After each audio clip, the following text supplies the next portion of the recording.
Hey everybody, it's Jeremy. Welcome back to Pokemon Gold. This is turn 70. We're here. We're in the late game. The time is now. Let's jump in. So, okay, we've got a bunch of different stuff going on this turn.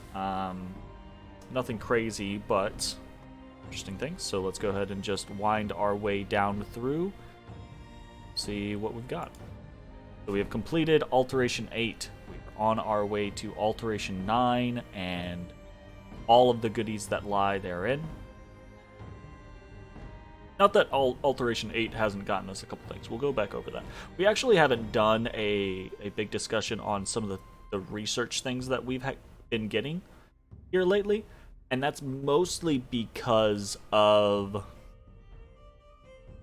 We did the whole big push through Thaumaturgy, and then it ended up being we can't really use Thaumaturgy reliably, or at least not the legendaries, the reason why we were going Thaumaturgy. So that's why we haven't really talked about research a whole lot lately. Nothing with Auspex. There's a dire portent. So Pewter City has put up the smithing global, the forge global. That's interesting. Voice of Apsu got nothing. Arcane Probing got nothing. Augury got nothing. Haruspex got a Glen of Verdant Greenery, which is a +1 nature gem. Nice. Very excited to get more nature. Gnome Lore got nothing. Dark Knowledge got nothing. Kind of a bad round for the site searches. Okay, so we got Magic Phased in Pewter City's territory in the Farseer Mountains. This is the province that had the 3 Earth Gems. This was... I don't know if this was Pewter City chancing that I was going to stick around, or if this was just a display of strength or something, right? Or if he wasn't sure if I was going to try to hold and PD dump anything that he sent, which is something that I considered, but not something that I want to do just yet. But, yeah, so he sent in 5 Aerodactyl champions, Magic Phased. Go and watch real quick. And this is interesting. And the reason why it's interesting is because not all of these Aerodactyl champions are kitted out. Which means that the Forge Global that he just put up is actually useful for him. Because obviously, if he just had enough, if he had enough gems, he has enough gems. He absolutely has enough gems. But if he had enough gems and he had enough mages to just gear out anything and everything constantly all the time, then all of these Aerodactyl champions would be fully kitted out completely. That's not the case. So the Forge Global is actually probably important to him. That's interesting. So nothing really doing about this. They're gonna slaughter the province defense very easily. Well, dead and dead. Easy peasy. But the concept here is that he's cautious, right? To send in this many Aerodactyl champions in case he runs into more than he 1 or 2 can handle. And seeing what they're geared with is also interesting for us. We actually got 8 Blood Slaves in Dathan. Very cool. Lost some units from Cripple March. We got raided in Satalia. We attacked in Hallwoods, took down the PD. We attacked in Iron Peaks, took down the PD. We were raided in Giant Spine. We took down the PD in Mile Deep. This is us moving into Violet City's territory. We took that down. Took down, or we're on Dragonscale Mountains once more. Back to Dragonscale Mountains, where that Eradicate stood for ages and ages. But we got to besiege it. We attacked into Dampdale, took that province. And then we get to see a couple of interesting battles.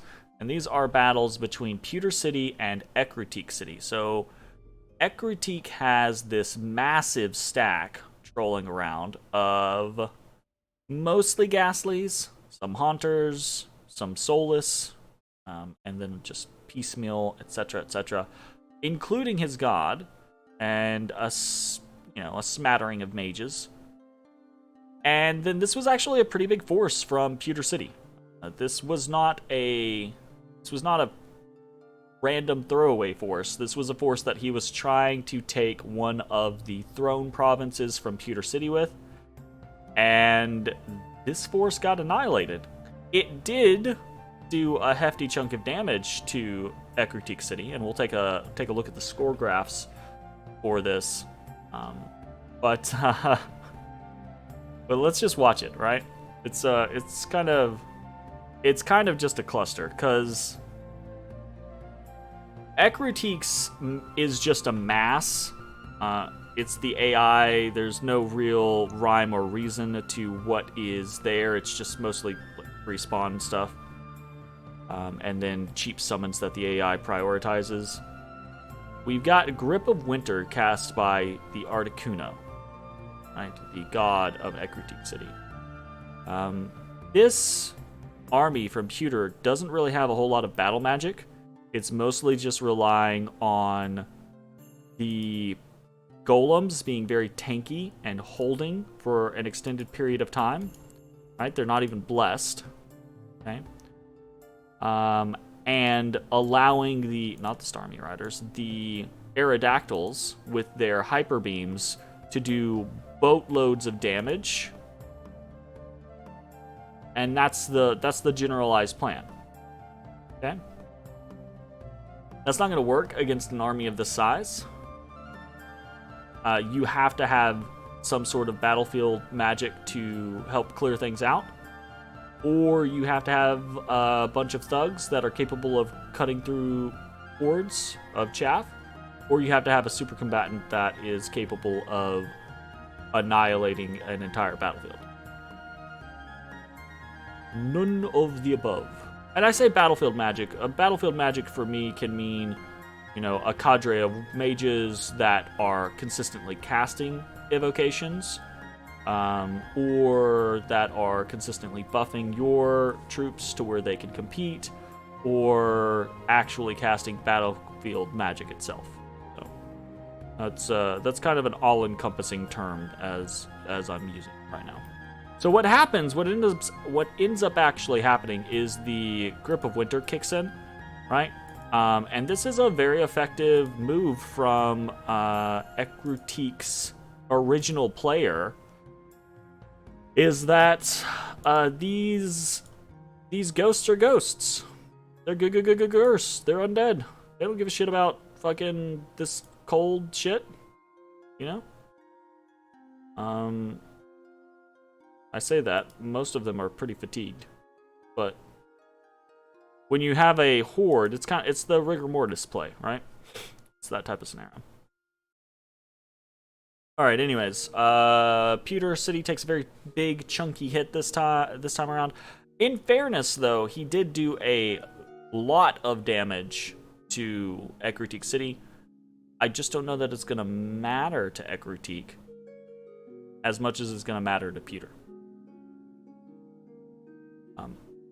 Flip that around, though, and Pewter City has attacked Ekritique with a much more robust force, a force that is capable of doing a couple of different things, and has their own fatigue spell with the Groudon, but against a much smaller force. So, we won't watch that one. Alright, a witch was caught while suffering her sentence of death by lapidation. She uttered a dark curse over the land. So, Damp Dale, Mitch Fortune 3, and Magic Plus 2. The Monster Boar has finally...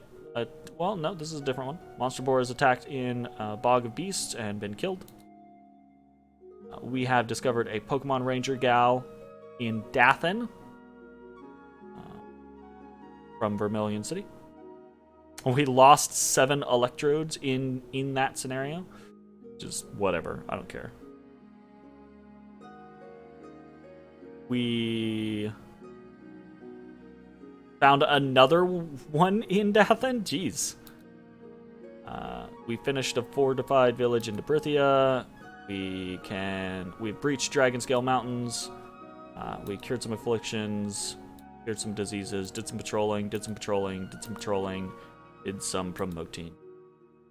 Okay, one thing you might have noticed that we did not see in there is we did not see a battle with Olivine City's god, Rock, Paper, Flamethrower. So, that means Rock, Paper, Flamethrower moved from Hallwoods to Dragonscale Mountains. That is, I think that is the only explanation. I checked the previous video, and I did not see that Rock, Paper, Flamethrower had stealthy or anything. So I do not think there's another explanation. I think Rock, Paper, Flamethrower is in Dragonscale Mountains. They just went from Hallwoods, because they owned Hallwoods, Iron Peaks, and Dragonscale Mountains, so they probably just had enough movement to go from here to here. So they went in. They are now within Dragonscale Mountains, and that will be the final location, the last stand of Olivine City. It will not be this turn, though, because I'm not going to send Wiglia and her small troop up against Rock, Paper, Flamethrower. So, this is the board state. We've got a whole lot going on. Let's jump into things. In the Olivine City front, most of what is going on is focusing on getting onto Dragonscale Mountains, dealing with Pewter City, and getting things established in Olivine City. So let's take those in stride. On Dragonscale Mountains, we have Wiglia there, right? We are moving some individuals. Why is he patrolling?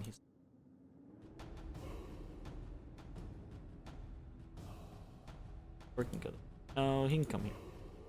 So we are moving Frosh, Shaikal, and Simios onto Dragonscale Mountains.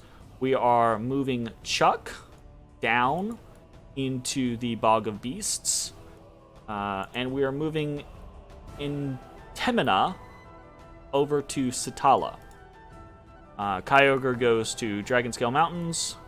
And then we've got Tarball is going to Sitala with Intemina to take this back away from Pewter. Now there's the possibility that he PD dumps here. That is why I'm sending both Intemina and Tarball. I think either one of them would be just fine, but if he does PD dump, I wanted them to have a little bit of backup, just so we could see how that goes. The Latios is moving to Dragonscale Mountains. Next turn, we will be storming the castle with Frosh, Shaikal, and Simios, and some other stuff. Okay. Zinville is actually moving into Windsong Forest. He's going to meet up with Limerick. And then next turn, he will be moving on to Olivine City. In Olivine City, we are continuing the fortified village with Yelveth instead of Redan. Redan is building a temple this turn. We want to start spreading our dominion up here, and we want to be able to recruit nurses up here as soon as possible. As soon as we take Dragonscale Mountains, we're going to be recruiting nurses as well.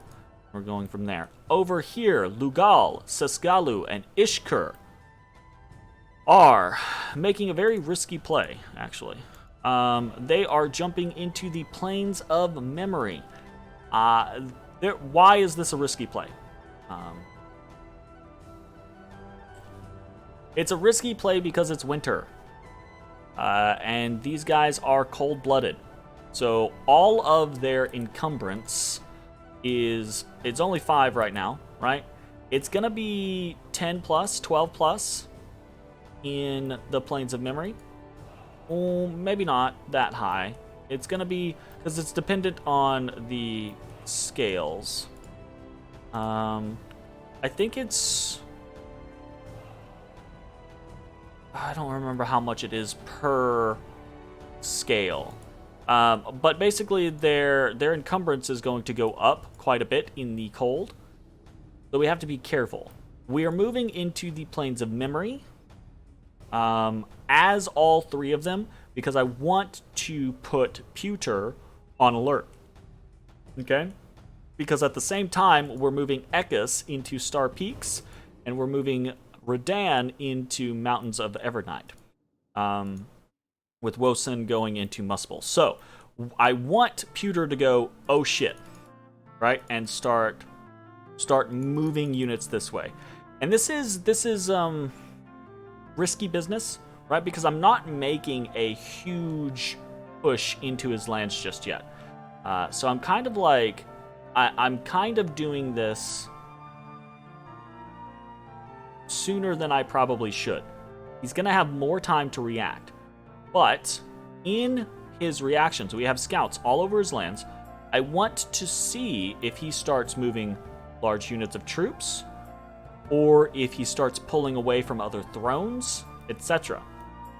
Because we have other options. We have very stealthy units. With a group like Lugal, Seskalu, and Ishkur, we can crack a fort. We have 250 siege strength. We can crack a fort like Abbey.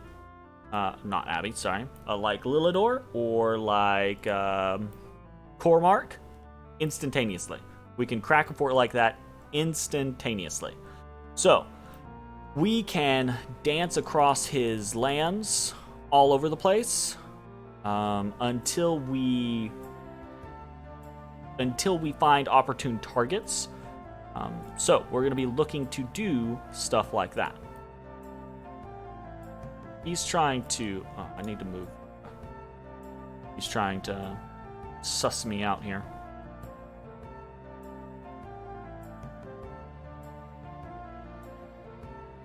I need to stop worrying about instilling uprisings as much as just keeping my battle girls alive, because I haven't had enough money to really focus on producing them. Which means that every one that we lose, and we tend to lose like 1 or 2 a turn, is actually a loss for us. Is like a legitimate loss for us. Okay, so that's what's happening up in the Olivine City front. That's where a lot of the action is going on. We've kind of talked about what's happening to the southeast of Viridian City as well. We'll talk more in depth about all of these other movements. But the battle against Pewter City is starting to open up. Okay? We're moving in. That's the plan. Okay, so from there, in Saffron City, we're recruiting another Steelix champion. We've got Nabu, who is our new Steelix champion. He's been kitted out slightly. He's going into Giant Spine. Nabu is a good example of what's going on here. So in this area, it's code 2, and he's got 14 encumbrance. So this is actually dangerous. He could die going out there. In fact, he probably will fatigue himself. But I doubt this was Mareeps. I doubt it's going to be a big deal. I don't think they can kill him even in the scenario that he does fatigue himself. So we should be fine. If anything, the Skultata Volturnus should kill everybody. But we're gonna use this as kind of like an example, a staging ground to see what's going on there. But we're recruiting a Steelix, we're preaching, we're still doing all of our site searching, etc. Ininu is on his way over to the Great Dunes. What are we doing down in Viridian City? Recruitment-wise, again, we're poor. We had to build a temple. We had to recruit another Steelix, so we're not really recruiting much else. Part of we've got plans, but part of what we're doing is we're gonna get rid of a bunch of units here in the near future. Did I send out? Didn't.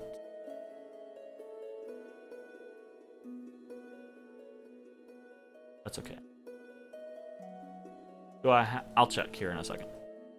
In Viridian City, not a lot is happening except for we're sending out Denethia with the Magnetons. Okay, and why are we doing this? Because the Magnetons have 20 protection, and they have a range 30, pretty crazy hitting tri-attack. It's kind of interesting. So, they're basically just going to fire and kill shit. About it. That's pretty much how that works. So Denethia is gonna be heading down as a raiding force, which is what we're doing with a whole lot of things. Ishtaran is heading down into Star Peaks with Ekis, but he's going to remain stealth. He's going to be there as a potential ambush option. Tereth, our Lich, is heading in. Yeah, we've got a whole bunch going on. We're going to stealth in a bunch of different units and start just raiding around. We want to see how quickly he can respond into Cinnabar City.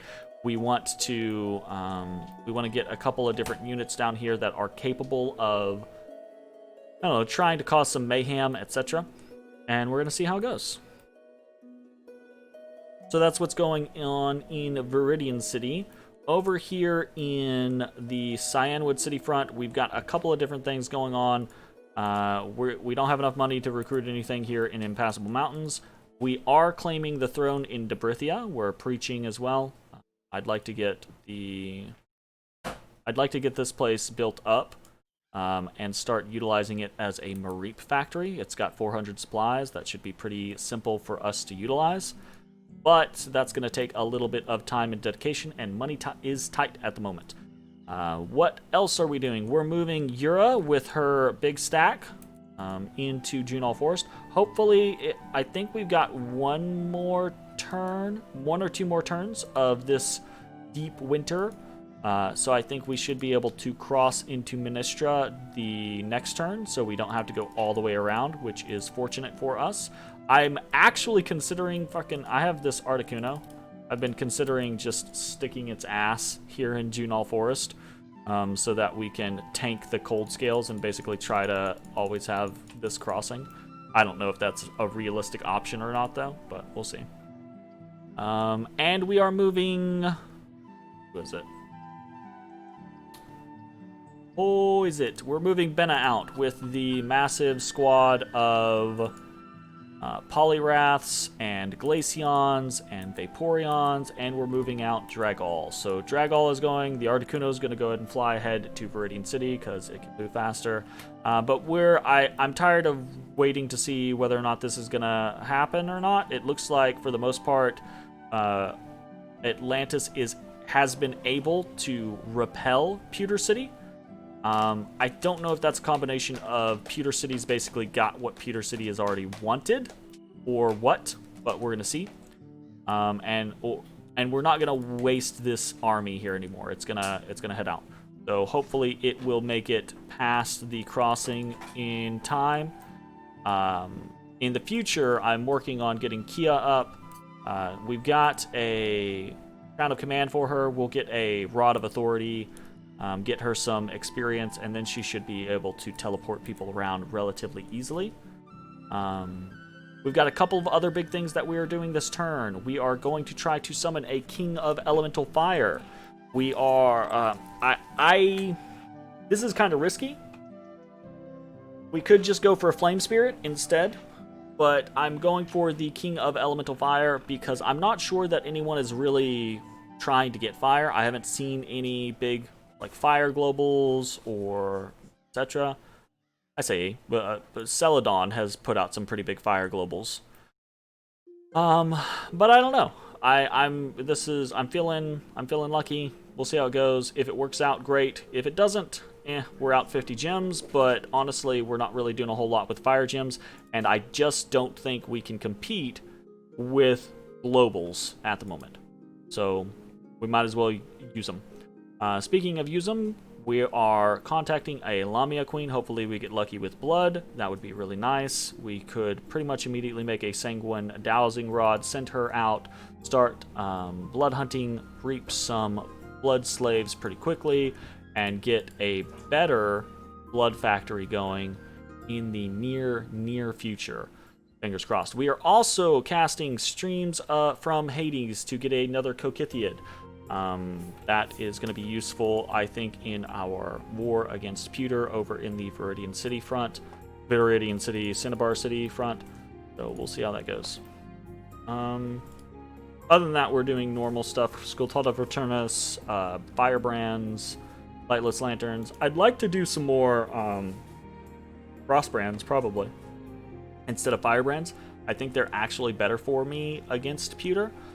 But we don't have the Battle Girl X water.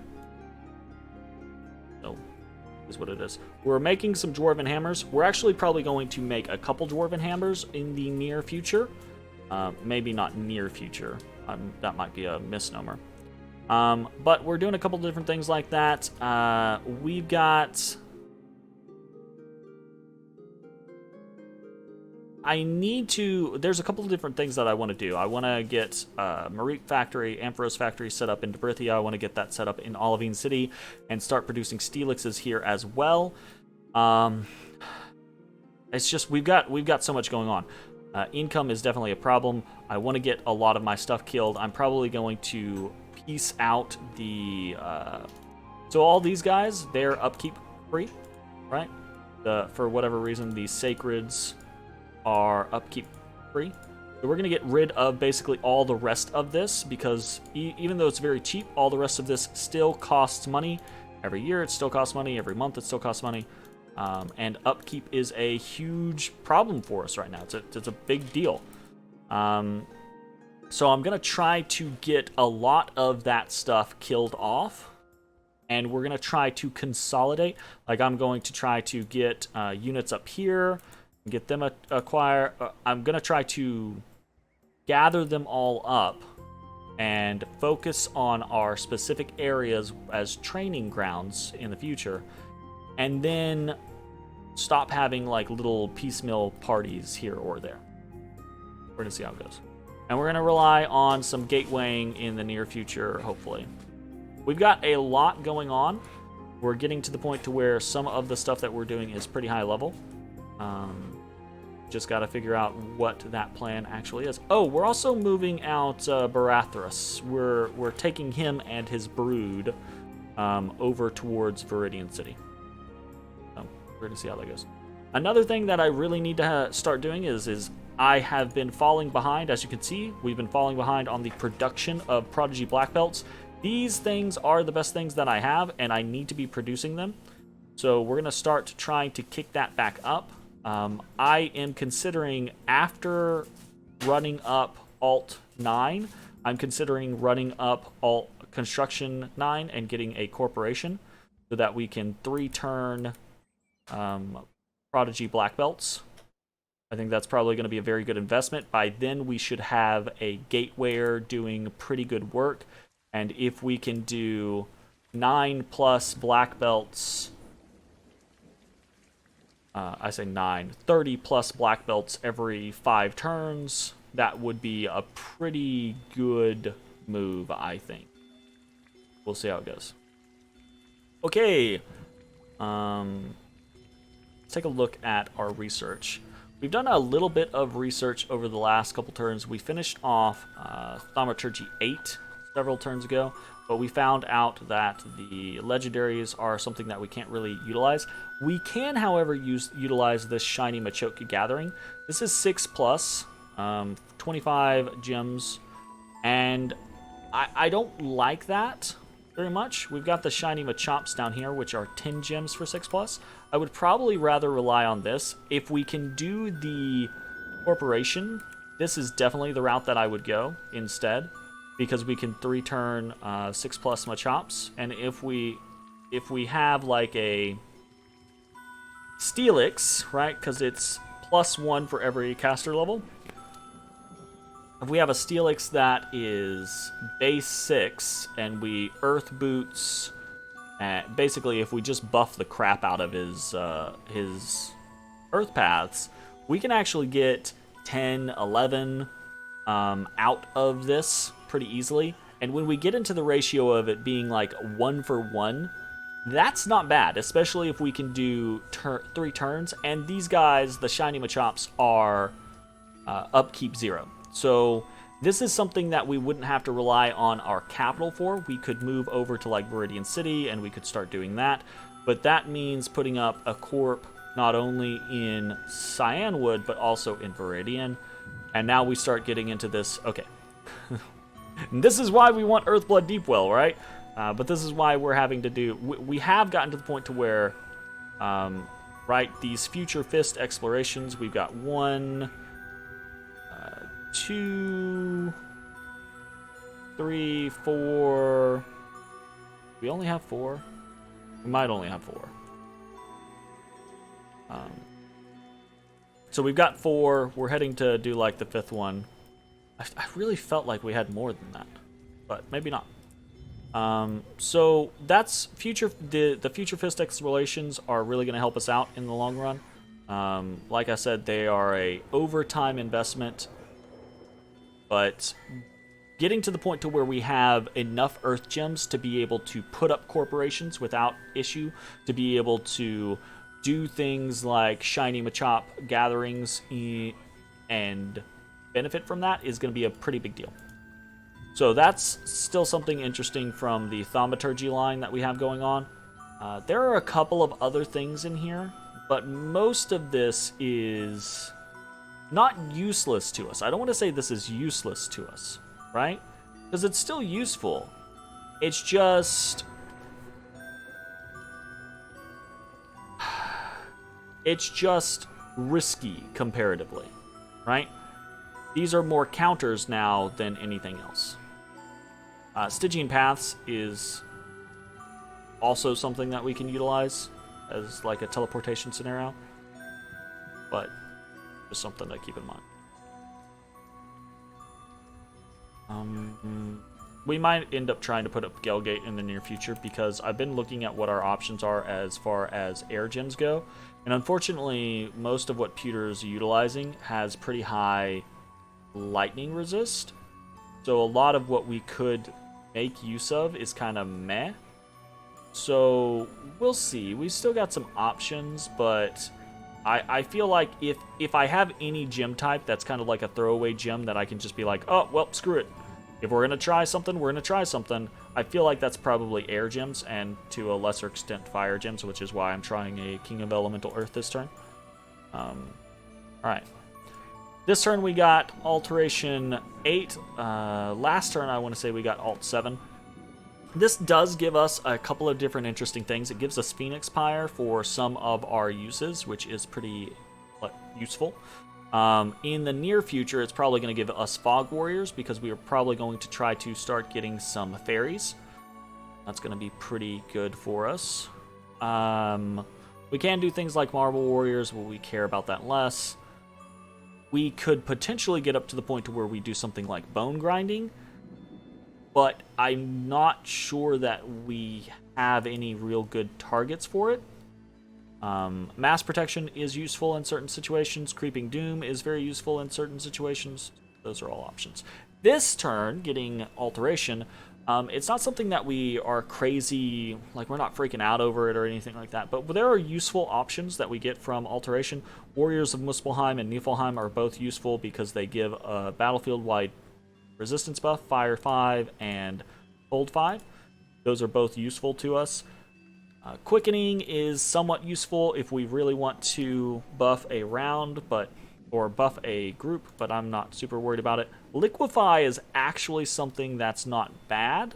This is something that we can utilize on our swimmers, our base 2 swimmers. We can put rings on them and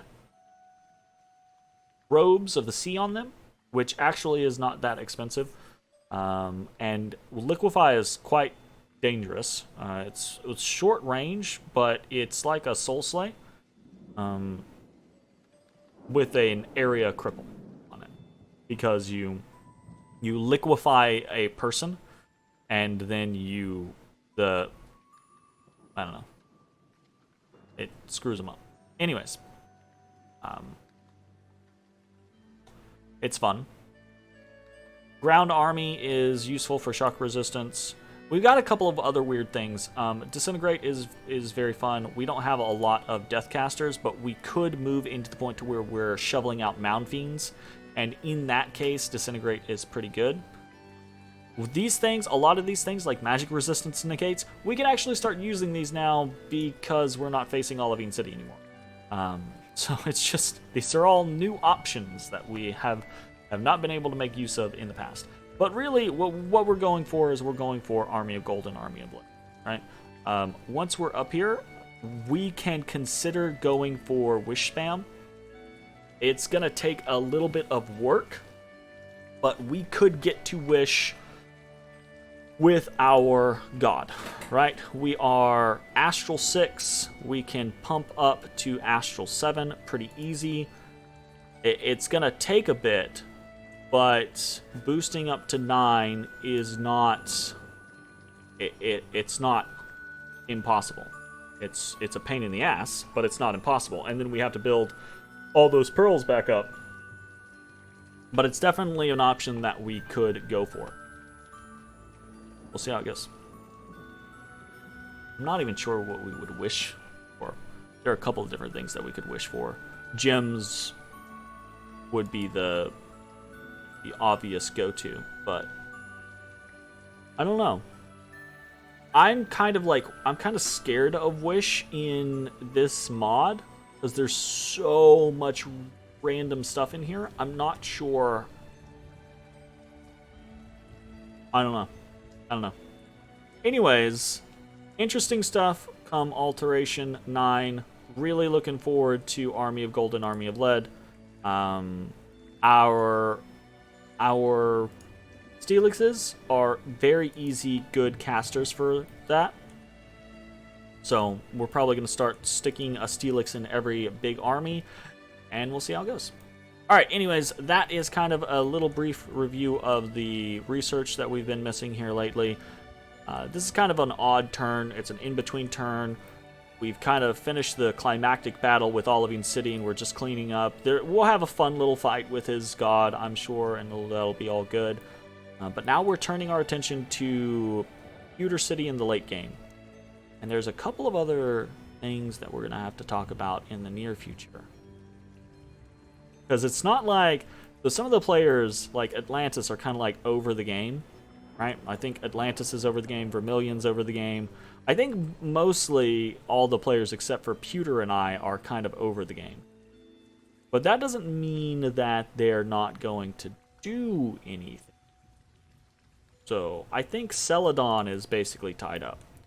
Not sure, and I think Atlantis is very committed to going against Pewter.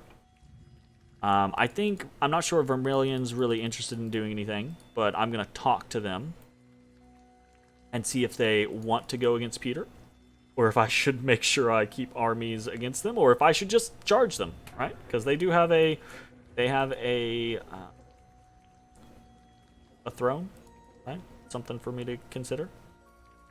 Maybe that's how I get rid of this this chaff. Is just huck it at, just fucking huck it at Vermilion. You know, who knows? Maybe that's the thing. Maybe that's what I've been missing all along. Is just why go around Vermilion when I can go through Vermilion? Oh, we've got a lot of stuff going on. It's going to be an interesting couple of turns. But we'll see how it goes. All right. I'll see you all next time. Bye, everybody.